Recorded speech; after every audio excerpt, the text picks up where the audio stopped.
Sering berikan mainan dan makanan ke anak-anak, sosok penculik bocah 6 tahun di Gunung Sahari. Penculik Malika Anastasia berusia 6 tahun di Jalan Gunung Sahari 7A Sawah Besar, Jakarta Pusat dikenal sering memberikan mainan dan makanan ke anak-anak di lingkungan sekitar.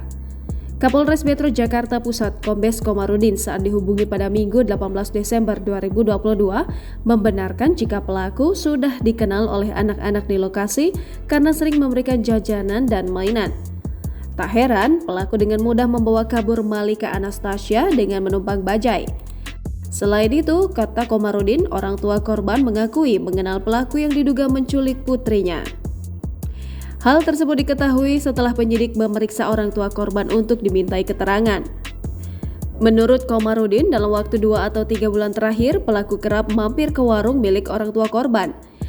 Adapun saat ini polisi masih melakukan pengembangan dalam kasus penculikan anak ini dengan memeriksa saksi yakni orang tua korban dan sopir bajai yang ditumpangi pelaku. Berdasarkan keterangan dari sopir bajai, penyidik telah menelusuri tempat dan jalan yang telah dilalui terduga penculik itu setelah turun dari bajai.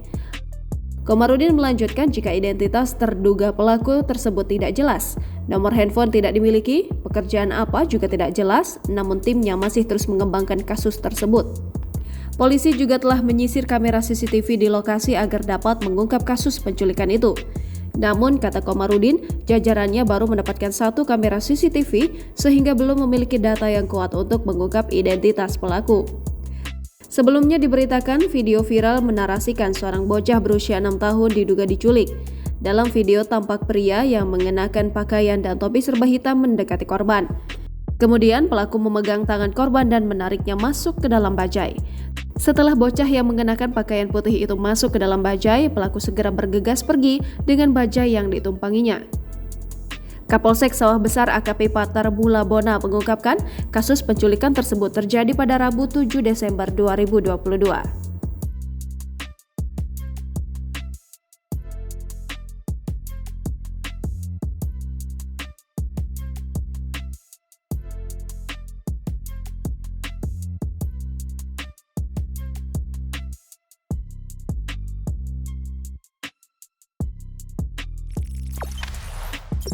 Jangan lupa subscribe, share, komen, dan like ya!